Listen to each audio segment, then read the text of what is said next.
Hey folks, welcome back to Dice Commando for another Lazy Legion Sunday. Here again with Brenton, and today we are talking Pierce.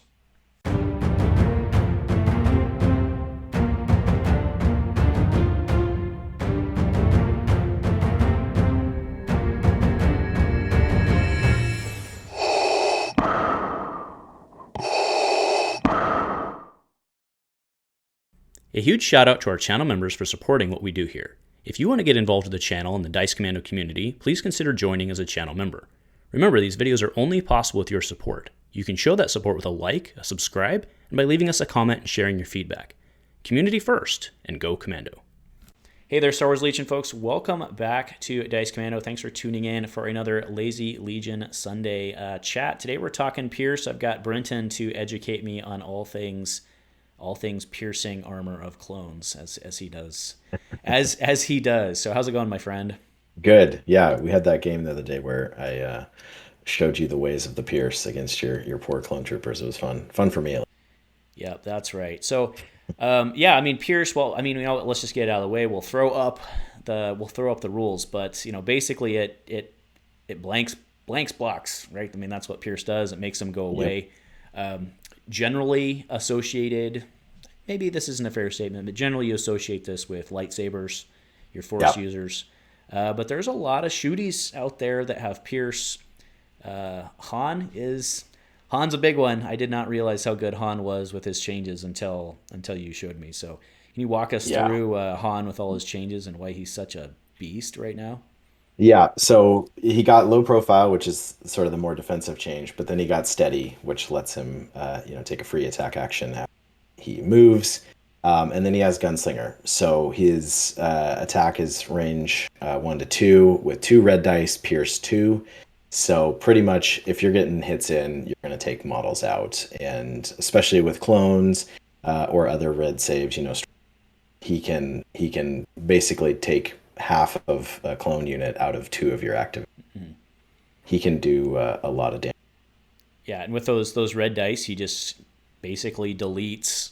He doesn't need to aim, and he's got marksman, by the way, as well, right? He doesn't have marksman. Sharpshooter. Sorry, sharpshooter. Yeah. Yeah. So he ignores a little bit, and he's got red dice, so he can move out, shoot, move back, and basically just delete four models. That's he's playing some peekaboo. Pretty damn good. So after you educated me with that absolute wallop, I have been playing around with my phase 1s, actually. I generally prefer the phase 2s, as most do.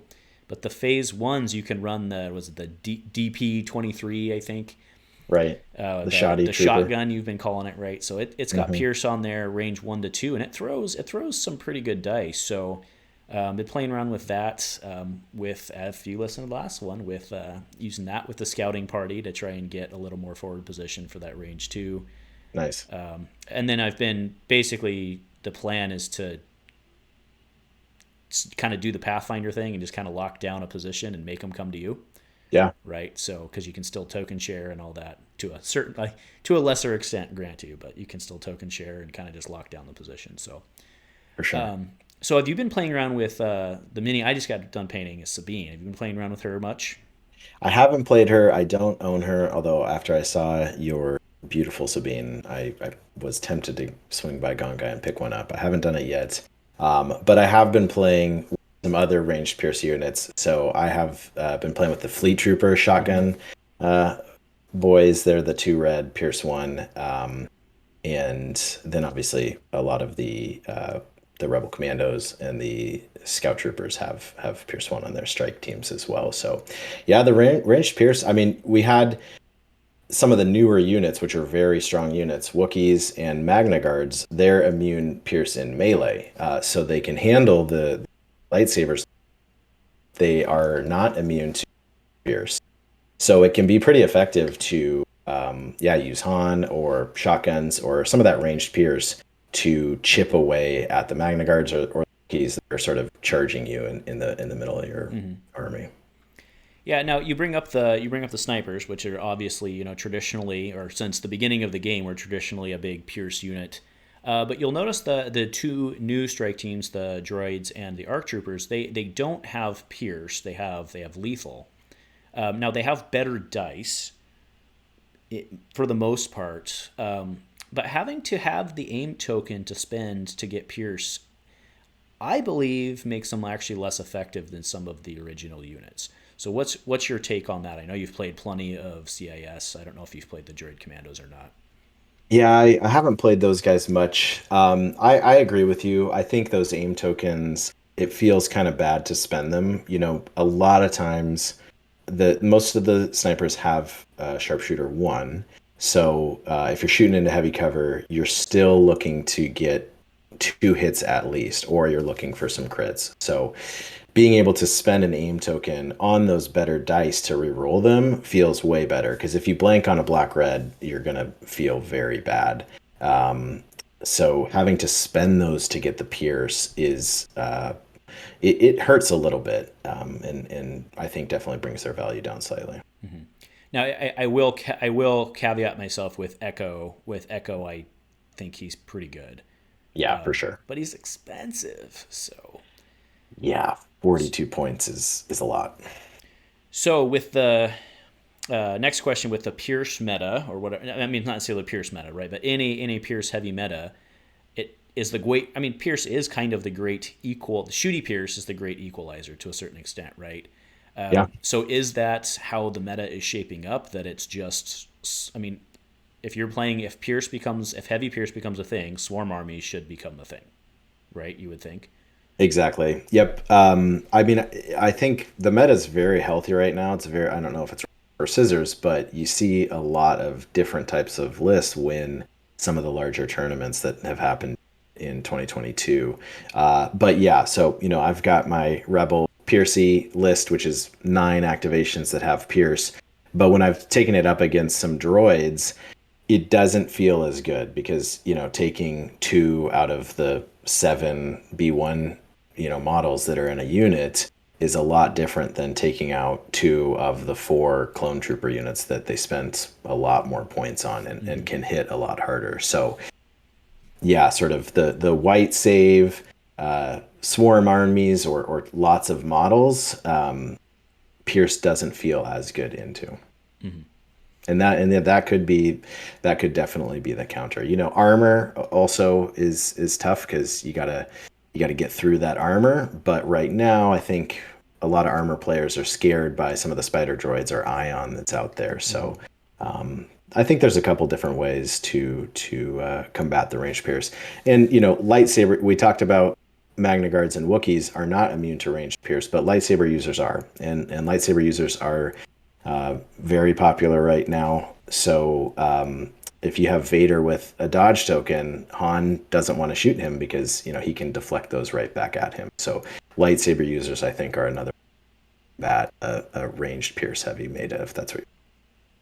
Okay, so what I'm hearing is run the rebels or run the Jedi, or run Darth Vader with a whole bunch of snipers behind him. That's right. That's right. So okay, fair enough. Yeah, so I mean, I think that's pretty much it for Pierce. How do I, as a clone player, what do I do, right? What do I do to? Do I just have to run Wookiees? I mean, is that pretty much? Is that the answer, or just run Obi and Yoda and just go in the middle of the board and just do stuff, or what do I do? Get a bunch of deflect, yeah, and have your Jedi protect your guys. I think I would try to make your sort of the units you don't care about as much, or maybe your white save unit running it, make it hard for your opponent to attack them. Make it more difficult for them to choose between your juicy clones with red saves and whatever white save or whatever saber user that you have out there. Obviously you don't want to run Anakin out in the middle of the map and get him blown up, but if you make it more of a difficult choice for on where they're going to use that period, then you're going to be in a good spot. And obviously dodge tokens are great, and I think we're seeing situational where you'd be pretty more impactful, at least being able to dodge crits. Right. Yeah. Well, very interesting. So let's see. The clones have a way to bring it in, but not great. Rebels have a ton of it. Empire has a fair amount. Iden actually. Oh yeah. Well, Iden, just her base gun, right, is 3 whites, but it has Pierce, and it's range 1 to 3. And normally you'd be like, oh, that's a crappy gun. But given that she has marksman and you can Yeah. improve results, sometimes it's actually that's what I learned. Unfortunately, after we played last time, was I was like, oh, actually, I should probably be spending my aim tokens with the white die to just pierce people off the table, because her repeater is an awesome gun, but it does not have pierce. So Does she surge to hit? Remind me. she does, yeah. So yeah, then that's four sides, right? That you could get a, well, some sort of hit on, and then if you've got marksman, you're going to upgrade that to a crit. So you've got, if you have an aim token, you've got 50% chance to get one of those crits, which you can land through any type of cover or armor, which is pretty powerful. Yeah, fair enough. And actually, I'm pulling up to make sure that it's not surge to crit. But That would be even better. But yeah, and then if you're but piercing, either way, she does surge. So yeah, yeah, yeah. She there. I found it. So it's just surge to hit. Yeah, gotcha. yeah. So all right, fair enough. Good suggestions. We'll have to see what I can do with my Imperials to try and take down your dirty terrorists. So. All right, well, fair enough. Well, thanks, man. You got anything you want to plug? I know you're working on you have a tournament in the works coming up in mid-May. Is that correct? Yeah, if you're in the northwest area, we're looking at the middle of May for probably an 800 point list. We're trying to get our hands on unnatural, so mess around with Sorry, you that. cut out. You're trying to get your hands on what? Sorry. The unnatural resources Oh, kit, oh, the Dianoga running around everywhere. So that could be fun for sort of a narrative game. But if not, we'll do a 800 point list and hope to see some of you out there. okay. And I know they got some promos still hidden in the back, so that should be Nice. Yeah, that's the other thing. If you're interested in the game, most Monday nights folks are playing at Gongai, and we've got extra models if you just want to try a demo game out and see what this is all about. So, let the store know you're interested in coming, or hop in the Gongai Discord and post in the channel there. We'd love to see you out there. awesome. Well, good stuff. Well, thank you again for joining me tonight, educating me on the ways of piercing through armor. And if nothing else, folks, go Commando. Go Commando.